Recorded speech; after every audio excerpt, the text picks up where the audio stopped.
Guys, ito nga pala ang banding namin nung nakaraan. Ayan, kasama ko yung aking ate at sister-in-law, pati pinsan. Ayan, marami nga pala kami magkakasama nung nakaraan kaso hindi sila dyan nakasali.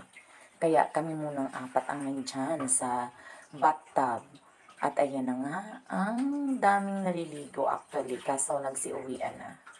Yun nga lang, konti na ang natira dahil hapon na. Siguro mga alas 4 na ito nung kinuha ko itong video na to. At ayan, tingnan mo naman ang tubig. Napakalinaw. Kay sarap talagang maligo. Ayan. Mayroon pa bang mas pipresko sa tubig na yan? Ayan. Si Aling Teya, grabing kaka-shampoo ng kanyang buhok. Ito nga pala yung gilid ng aming nililiguan. Ayan. Ano pang inaantay nyo? Baka kayo nagpaplano na pumunta dito. Ituloy nyo na yan. At syempre, dahil andyan na rin kami, nagkasama-sama, sinulit na namin. Ayan, nagkainan nga pala kami ng buko. Yun lang guys. Bye!